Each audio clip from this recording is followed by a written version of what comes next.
For anyone who's seen the documentary, Have You Seen Andy? You might or might not recognize the two of us. 20 or more years later, Dr. Myers led the excavation of a few sites where we were looking for Andy's remains, and also has been pivotal in the recovery of many missing children in Massachusetts, and also of the Whitey Bulger victim. So she is an expert and, as importantly, a beloved friend. Thank you, Dr. Myers. Thank you, Melanie. I want to welcome all of you today here for the 45th anniversary of Andy's disappearance, and more importantly, the 45th birthday celebration, which was what was originally planned, the original date. And it is about showing up. It's about showing up and being present and bearing witness to a trauma that happened 45 years ago to this community, to the child that was taken, and to the community of people that are here today, and maybe who aren't here. But it's the voices of those people and the voices of Melanie and Andy's family that have kept this story alive, because Andy disappeared from our presence and we don't know what happened, that we have to continue to keep this vigil. And there are so many other children and people that have disappeared from the lives of so many, and we don't know what has happened to them. Speak up. Okay. I come from a large family, so that shouldn't be too difficult. Can everybody hear me okay? No. No? Maybe closer to the microphone. Maybe you want to turn the speaker this way. Yeah, turn the speaker that way. Turn it up, yeah. And you can adjust the mic, maybe, Dr. Myers. I think this is good. That any better? As Melanie strong arms the speaker.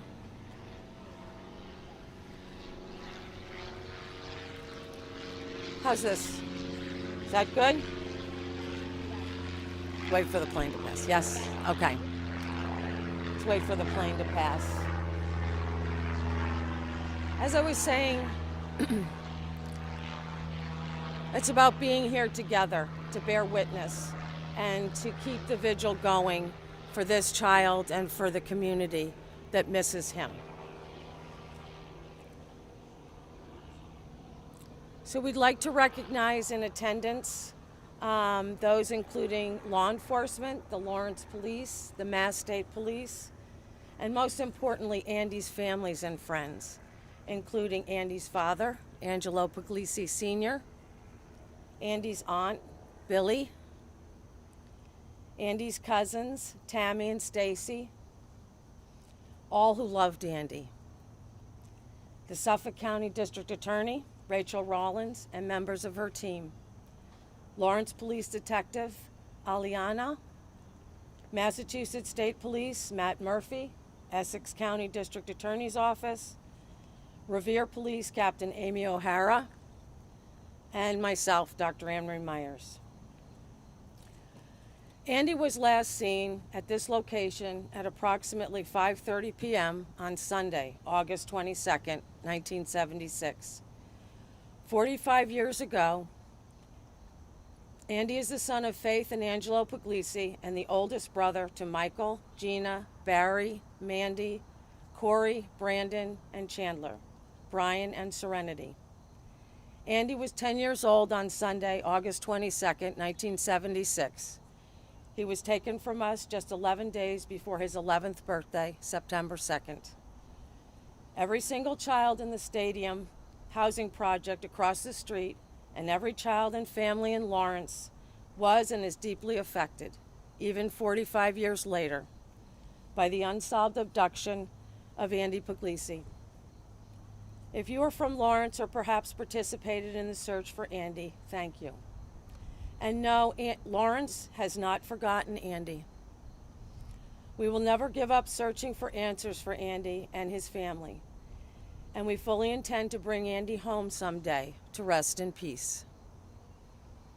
We're grateful to Andy's family, his Aunt Billy, cousins Stacy and Tammy, and everyone who continues to love and miss Andy.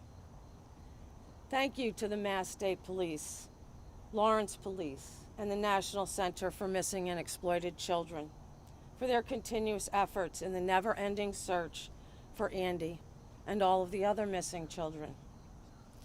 And thank you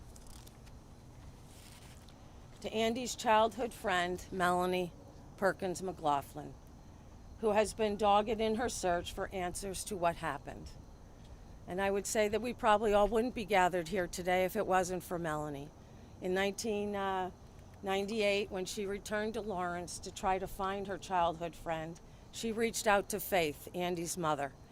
And I remember distinctly Faith saying, "I'm not alone in my missing of my child, but in my search for answers." And Melanie has been that answer. She's been a beacon for all of us, because what happens in these types of trauma is that people become silent and people lose their voices. And despite the trauma that was visited on this community, Melanie has found a voice, and she claims that voice for everyone here, to try to bring Andy home, but to keep his memory alive so that we can figure out what happened. And we can also figure out what happened to many missing children that might have fallen into the same peril. We're fortunate to have several guests here today, including our distinguished district attorney from Suffolk County, Rachel Rollins, who will share with us the importance of collaborative efforts in unresolved case investigations, has also been a beacon of hope to the people in her community as well as outside of that. Again, our public servants work very hard to keep many traumas and many crimes against our children and against our elderly and against our communities in the limelight, as well as pushing them through to prosecution. In her tireless efforts, it has not escaped her view of Melanie's story and of the story of Andy Puglisi. Without further ado, I would like to introduce Suffolk County District Attorney Rachel Rollins.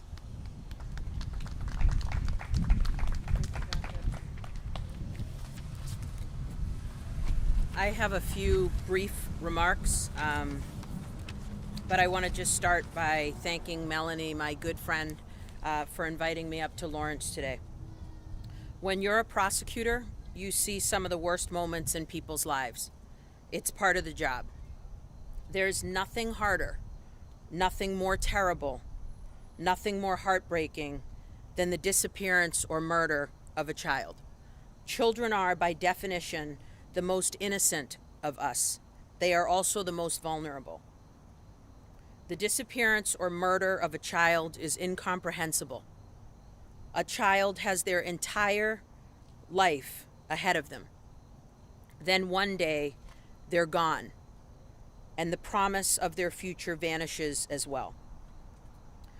What is left are gaping holes, painful wounds that never heal in the lives of loved ones who have a missing child, murdered or abused child. The beautiful young souls are gone. We can no longer hear their laughter, and we are left wondering year after year, what would Andy be doing right now? Time is a very funny thing. Every day, things like school and work, that memory might fade, but some holes can never be filled. When a child goes missing or is killed, that pain can feel like it happened yesterday, each day for the rest of your life.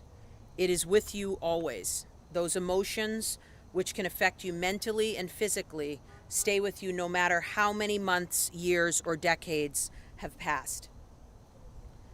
If you are a family member of a child who went missing, whether yesterday or 60 years ago, I want you to hear me say that I see you and I stand with you.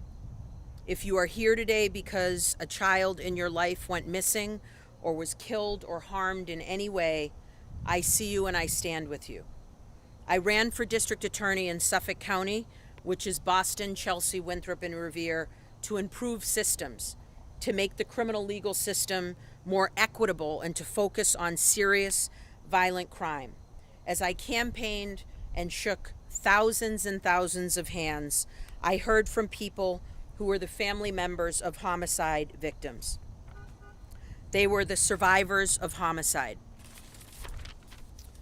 And I heard from too many people, overwhelmingly mothers, who told me that they hadn't heard from my office, the DA's office, or the police about their child's murder for 5 years, 10 years, 15 years, or sometimes since the year the crime occurred, decades before that. It's something that struck me very deeply and not only saddened but really angered me. That's why on September 27th of 2019, I announced PUSH, the Project for Unsolved Suffolk Homicides.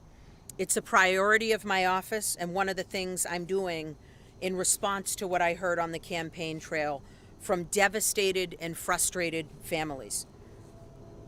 We have over 1,300 unsolved homicides in Suffolk County.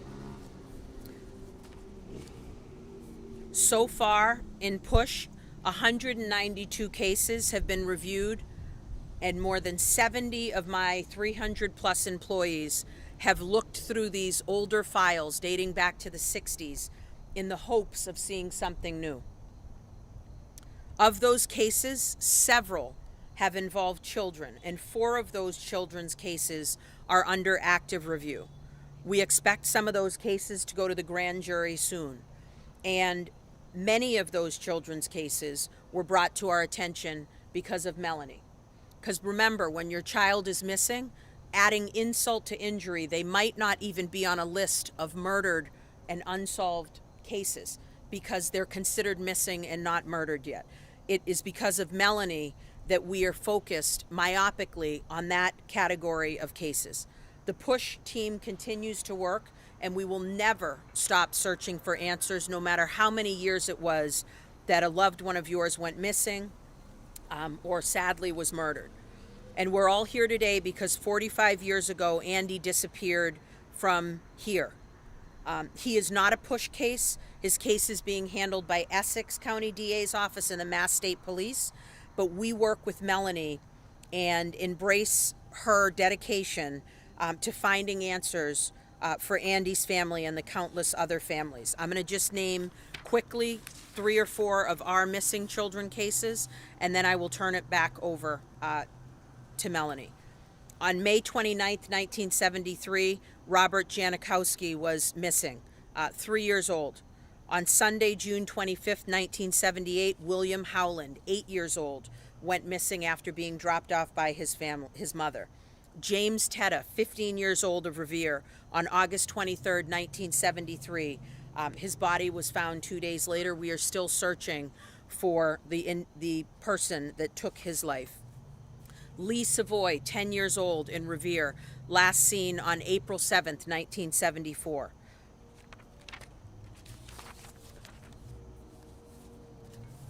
I mention those names not to take anything away from Andy today, but each of those families is hurting just like Andy's is as well. And I wish we were here celebrating Andy's 56th birthday. He deserves to be here with us, but I believe in some ways he is, because we will never forget Andy, and we will continue in my current role as the District Attorney of Massachusetts. And then hypothetically, if I were ever to go to a role that had federal jurisdiction, please hear me say that exploited children, human trafficking, murders, and unsolved crimes are the things that I, hypothetically, if I ever had another position, would put all of my energy behind. So I'm sorry to be here talking today about this beautiful missing person, but we will never forget Andy. Thank you, Melanie.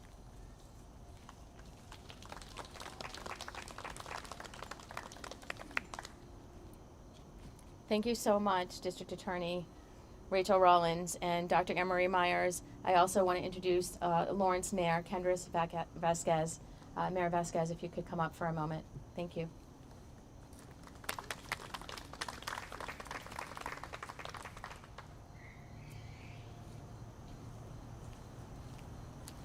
Good afternoon, everyone. To the district attorney, thank you very much for your remarks. Um, Mike. To the district attorney, thank you very much for your remarks, and thank you for being here in the city of Lawrence today as we continue to remember Andy. Andy, it's a person, as soon as I read his story, it really touched me because as an 11-year-old, no parent should be going through this difficult moment, and he will not be forgotten in the city of Lawrence. I promise that as the mayor, we will continue to collaborate with the district attorney's office to ensure that any evidence or facts that are found will be shared in a timely manner with their offices. This is something that continues, and we will never forget him as an individual, and we will continue to fight to ensure that there's no other stories like his in our city.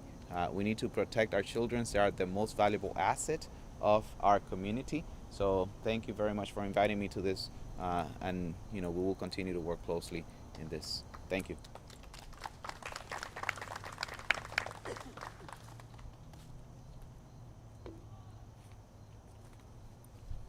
Thank you very much, Mayor Vasquez, and thank you for everyone who's here. If there's anyone who's feeling like they need a seat, please, use some of the boulders here. That's certainly what we did as kids. We don't want anyone standing if they're feeling like they're getting tired, what have you. We're among family here. Please make yourselves as comfortable as you can. I want to point out Andy's home was right across the street here, so there's trees obscuring it now, but back in the day there was not. And this, I'm not sure what they're doing at the parking lot here, but those black borders were not there either. So Andy's house is that yellow building there, and it was 4 or 5 apartments in. So you could literally see Andy's front door from the swimming pool. Andy was last seen at this spot by several children who said they witnessed a man approaching Andy asking him to look for a lost poodle. The man had also asked other children to look for the lost poodle. The children, for one reason or another, declined that offer. One child says that he agreed to join Andy and tells us more details about what he said happened. He said the man told him and Andy to go that way to look for the dog, and they went down that hill into the wooded area, and the man said, "I'm going that way." People who know this area know that way also loops around to this way.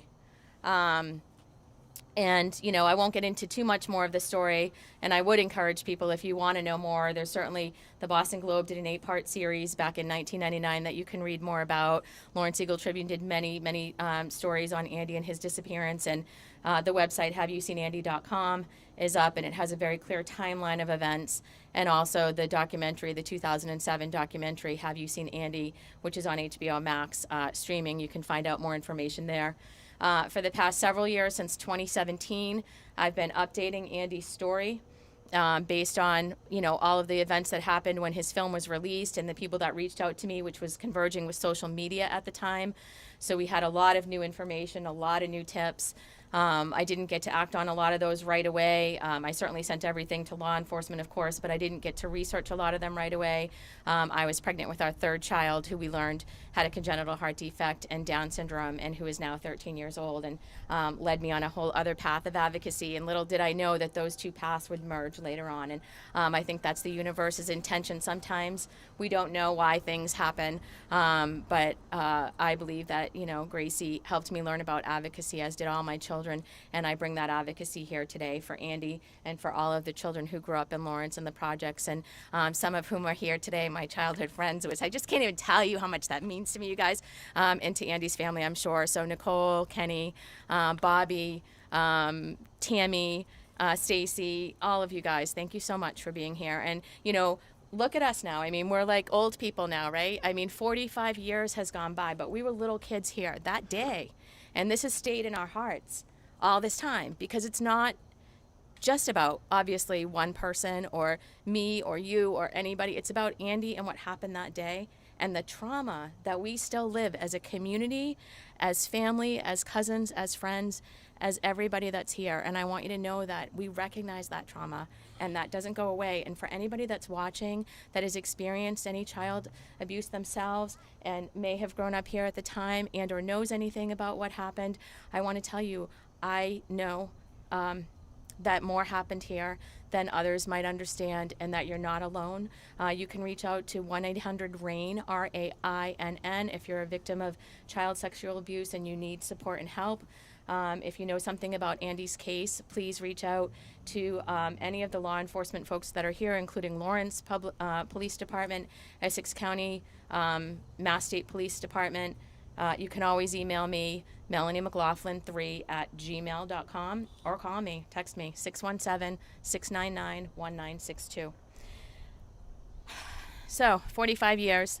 If I say anything wrong today, or if I do offend anyone, I really want to apologize. It's not my intention. My intention today solely is to remember Andy and to make sure that we do not forget this little boy and his unresolved case, so that we can still bring him home for his family and the people that love him. As a mother today, I can't imagine having to live one day not knowing where my son is. I can't imagine Faith Puglisi and Angelo Puglisi living thousands of days not knowing where their son is. I want to thank Andy's family, not only for being here today, but also for welcoming me into their family. When I first reached out to Faith in 1998 with a cold phone call, letting her know that I was, for the lack of a better word, Andy's girlfriend that summer, which to me was really just that I had a crush on him, and it seemed like he had a crush on me too. It was puppy love, and he meant a lot to me. I have 4 memories of Andy that I'll tell you about in one moment, but I want to thank Andy's family for including me in their family, and most importantly for trusting me, because I know that that's hard. And I thank you. To his friends in the community, thank you for always remembering Andy, and also I pray and hope that you all recognize the childhood trauma that you experienced as well. I want to thank my friend, I'm so proud to call you my friend, District Attorney Rachel Rollins, for being here today, and your team. I'm on the Human Trafficking Task Force with the Suffolk County District Attorney's Office, and it's such an honor. And I'll never forget the first time I talked to them, one of the first things they said to me, and it was so important as a victim of child sexual abuse myself to hear, was, "I believe you." And that is the most important thing for children to hear and for victims to hear. Dr. Myers, we go back, like I said, to that dig over there in 1999. I always tell this story, but I think it really personifies our relationship, and I love it. It's messy, and it's all these things. But Dr. Myers and I bonded at lunchtime during the break while she had been excavating the area and leading a team to excavate the area. We went down to McDonald's over here, and we were the only 2 that smoked. So after our McDonald's lunch, we went outside and had a cigarette and bonded over McDonald's and cigarettes. So that's sort of our first start of our friendship.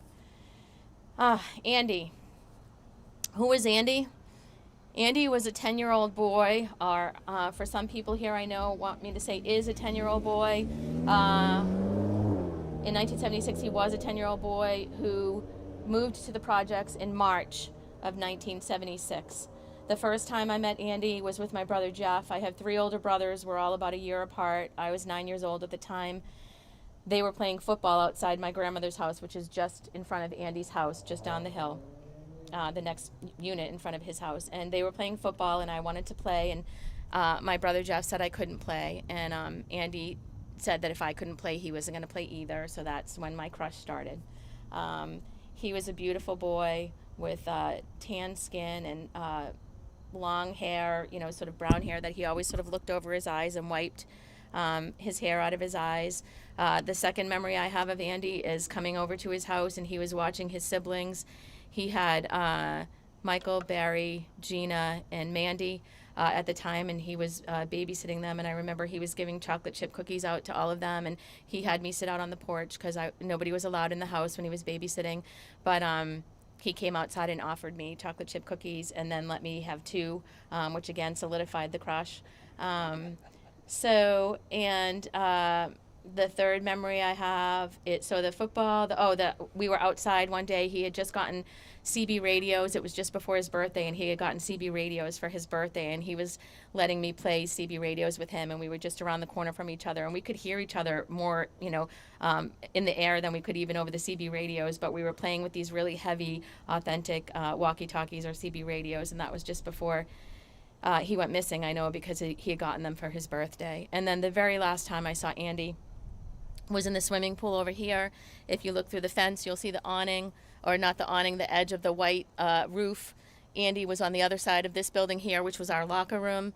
He and my brother and a few other kids from the community were sitting in that area because it was the only shade. It was a super hot day, very, very sunny day, August 22nd, Sunday. And it was around 2:30 in the afternoon, and I wanted to go home. And I asked Andy if he would walk me home, and he said he didn't want to. He wanted to stay at the pool and swim longer. And normally I would walk myself home. My house was just a couple of buildings past Andy's, and for that day, I don't know why, but I had that feeling in my stomach and the hair on the back of my neck, and I didn't want to walk home alone that day.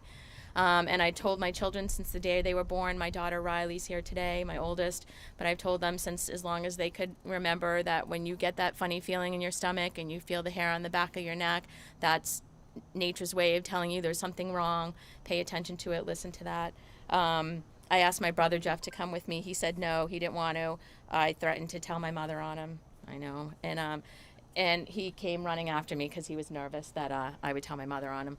And we left. And that was about 2:30 in the afternoon. And around 6:30, we heard people starting to call for Andy, asking if we knew where he was. And, sort of the chatter was starting among the kids. Around 300 kids or so live in the project, so it was starting to ask, if we knew where he was or what had happened. And we started to worry. I remember thinking that he was going to be in big trouble for not being home for dinner, because that was the days when you had to come home for dinner. Then the lights came on, and that was that. And then the middle of the night, somebody came knocking on our door, asking us, the police, asking us if my brother Jeff and I, if we had seen Andy and when was the last time we had seen him, and asking what he was wearing and all of that. And the next day, the project was transformed. It turned into what felt like a war zone. There were helicopters flying overhead. There were National Guard marching. There were terrified parents and adults calling his name everywhere. There were searches. There was a search base at the stadium, and the search lasted for 6 days.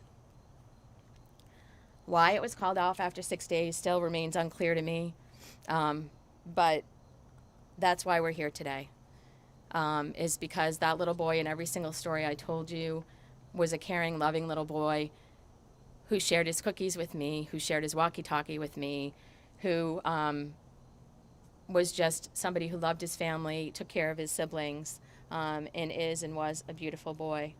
I know the district attorney talked a little bit about the others a few years ago when I decided that I was going to do a podcast update on Andy's story, which is currently being worked on. We are anticipating hopefully a release soon. We've got a couple of episodes cut, and we're just working on who's going to release it and where. About a few years ago, I started to put together data about other children. I wanted to know, were there other children in Massachusetts that disappeared or were murdered at the same time that Andy vanished? Because I didn't know if he was the only one. I had heard some rumors that there were other children, but I wanted to know who, when, why, and where. So I started in 2017 to build the first database of children who are missing and murdered from Massachusetts in the 1970s, whose cases remain unsolved. I am at over 40 children who disappeared from Massachusetts in the same era that Andy disappeared. Included among those was 1972 case Danny Croto. So some of you might have seen Danny Croto's case in the news in the past month or two. Danny was on the case of unsolved. Recently, the district attorney in Hampstead County named Danny's murderer as Father Richard Levine. They were about to indict Father Richard Levine, and he died the day before the indictment. If you don't know Danny's story, I encourage you to look it up, and I say a prayer for Danny's family and friends and all of those who knew him as well. I want to let folks know here that there was a lot happening in the projects and in Lawrence at the time. There was a lot of children who had been abused. There was a lot of child sexual abuse happening. I don't know if that's directly related to Andy's case, but it is important and something I think people should know about. I have a list now of at least Faith Puglisi, Andy's mom, shared with Chronicle News Station and later in the documentary that the police told her there were 5 known pedophiles at the pool the day Andy disappeared. So I wanted to know who were the 5 known pedophiles at the pool the day Andy disappeared. And I've started building that database as well. I can say there were several sex offenders that were living in the projects at the time. There were several sex offenders in Lawrence. There were several children who had been abducted. And there were, I believe I'm at a count of 14 priests who have been credibly accused of child sexual abuse in Lawrence over the years. I would ask, again, for anyone that has been abused and needs support, please reach out to 1-800-RAIN, RAINN. And then I'm going to ask for a call to action. Call to action for everybody here that loves Andy, that has any social capital or equity. That's something that I didn't know what that was, but it was certainly something as Project Kids we didn't have. Social equity means when you're able to be heard by law enforcement, potentially media, other folks, that you can use your powers of persuasion or voice to make change, to make systemic change. And so that's what I'm asking folks to do today. I want you to contact your legislators. I want you to talk to them about a bill about familial DNA and DNA searches that is currently in the legislature, brought forward by Heather Bish, sister of Molly Bish. And you can read more about that or contact us for more information if you'd like. I'd also like folks to reach out to their legislators about the statute of limitations. There's a limit for child sexual abuse in terms of when you can report and what the statute of limitations is. There's a bill currently by Senator Lovely of Salem, Massachusetts in the legislature now around reducing the statute of limitations so that child sexual abuse is not limited to a certain age.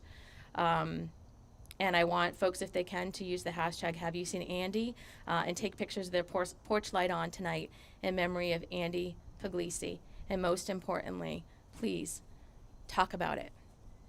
I'm going to ask Andy's dad, Angelo Puglisi Sr., to come up now and say a few words to folks. Thank you.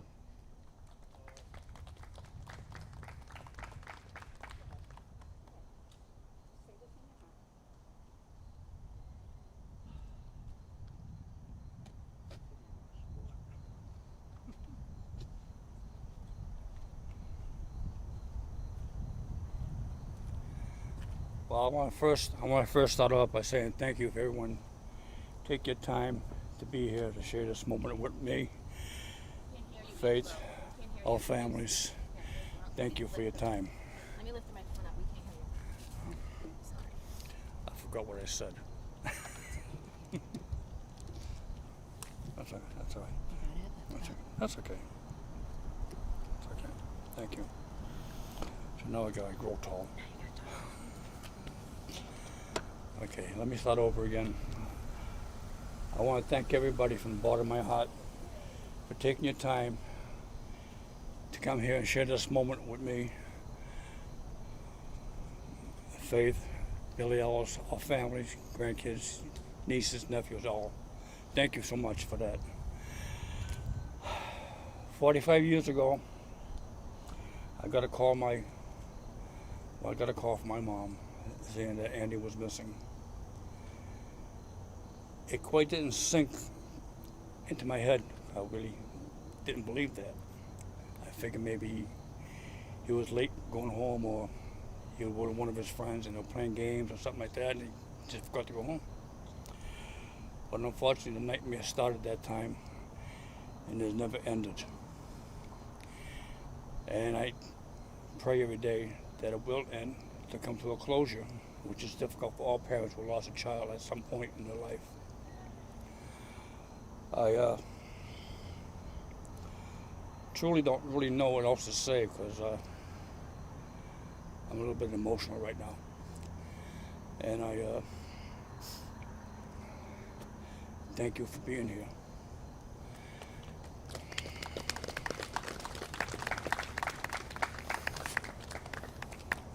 Oh, one other thing. I do say, if you have loved ones at home, no matter who they are, your friends, neighbors, children, nieces, nephews, always tell them that you love them in the morning. Tell them that you love them at night. Thank you.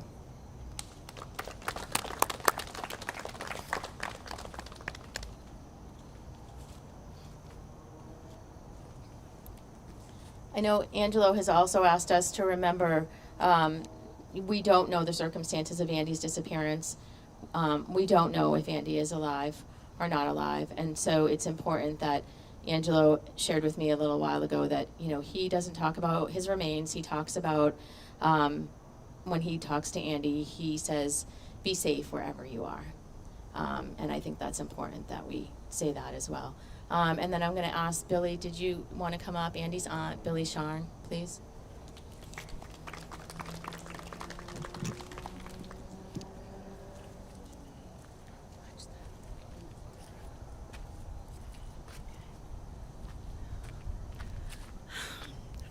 Hi. Hello with the mic. Okay. On behalf of my sister and her family, I'd like to thank all of you for coming here today. This is hard no matter how many years go by. He was such a sweet boy. Faith and I were pregnant together with our firstborns. I had a son and named him Bob, who I lost to COVID last year. He's with Andy, I believe, or he knows where Andy is. And little Andy was born on the day that I had Bobby christened. Angelo came to the house and gave us the news that he had a son. And that was 2 weeks after I had mine. So those boys grew up together. They spent a lot of time together. There'd be time I'd walk in the living room and we had a pool table, and I'd find that the pool balls were on the hassock and they each had a stick and they're playing pool. They were very close as cousins. They grew up together, spending a lot of time together. And the day that we got the call, my children had spent a lot of time here at that pool that summer. My husband would drop them off. We thought we were being good parents. Dropped them off, you tell them stay there, you pick them up. Never thinking that there were bad people in that pool. We knew they could swim, we knew there was lifeguards, we figured they were safe. Boy, did we have a rude awakening. The whole idea of how you raised your child changed back then. What you thought of as being a good parent, you had to re-look at and say, there's something wrong here. Children are not safe. They are the future of this country, and they are not safe. We need to do a better job. I don't care what happens or how you do it, but we need to do a better job to protect our children. Because without them, this country will be nothing.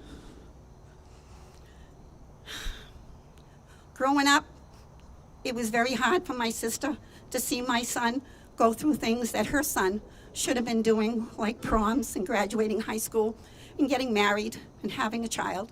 Those are all things that Faith and Angelo didn't get to see little Andy do. Something that, as a parent, we all look forward to being a part of our children's lives when these things happen.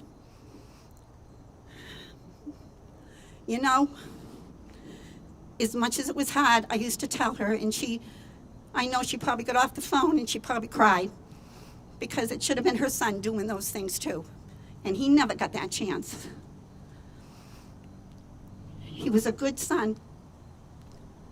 Being the oldest, he had a lot of responsibility. And you grew up in that time, you did have that. That was the way it was. I think some of our kids today are a little spoiled.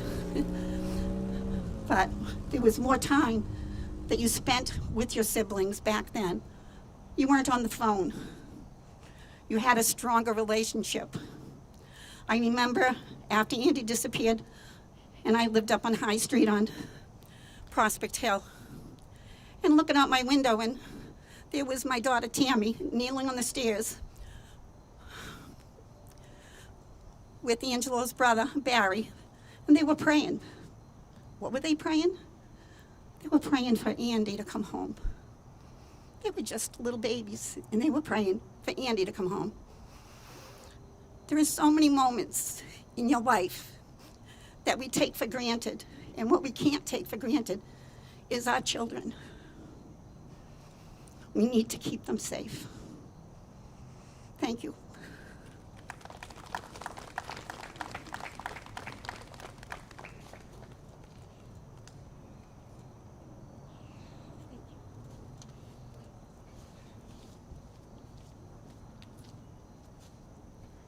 I'm sorry. I know that this is so hard on everyone, and I apologize for triggering people's trauma as well. I want to recognize that I really hope that people will practice self-care this afternoon, and ways to take care of themselves going through this experience.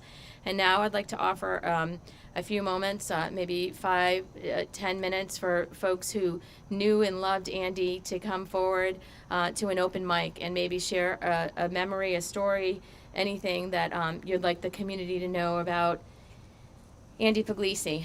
And then we're gonna finish up with a song. Thank you. So I'd ask that someone come up and maybe share a memory. Thank you.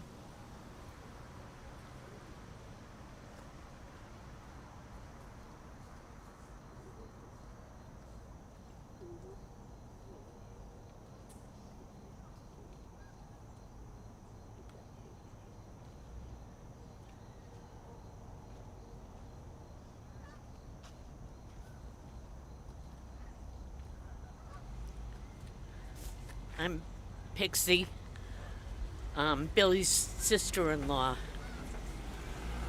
I met Andy in 1971, actually 1970, before I got married. And we spent a lot of time at Billy's house, and Faith was always there with her kids. And as I had kids, we all just hung around together, and the kids hung around together. I will never forget the morning of the phone call when Billy called and said, "Andy's missing." It stunned me. I gathered my kids and my husband, and we went over to her house. At the time, I had a baby who was 6 months old. So I said to everybody, I'll watch the kids. You go and look. I said, I can't, leave the baby. I wish I could, but I couldn't. But it was so hard because his sisters and brother were there and didn't know what to tell them. I just want everybody to know Andy was a sweet, polite, very polite, well-mannered, gentle boy. And he always called me Auntie Pixie, even though I wasn't technically his real aunt. But that made me feel good. Just keep him in your thoughts and remember to turn your lights on, please.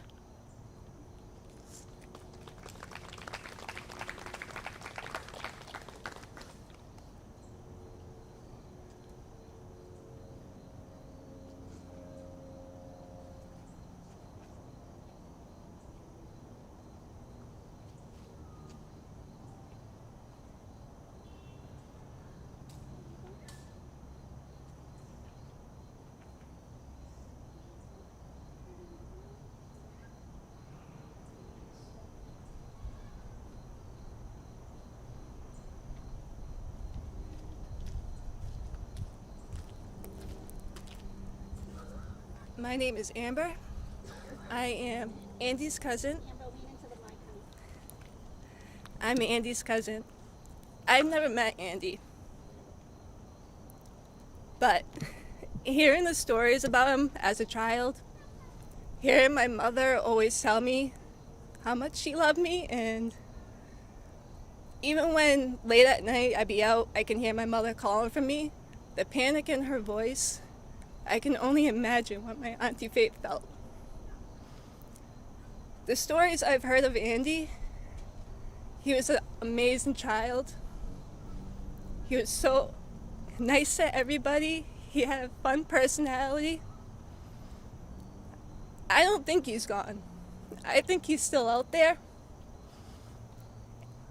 And I just want answers for my aunt. And I know my aunt wants answers. Our whole family does. And we just want you to come home, Andy. please, keep that light on tonight. And please always remember him. Remember his face.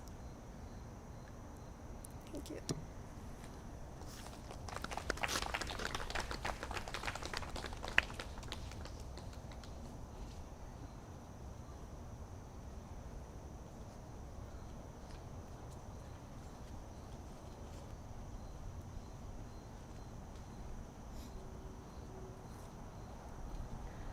If there's anyone else that wants to come up, I just want to give you another opportunity. Don't be afraid. And for folks that are over there watching, and we're just talking about Andy, whose name I know you've seen on the rock before, so it does give me hope that children walk by this pool every single day and see Andy's name there, and his short story is shared with the children that are there.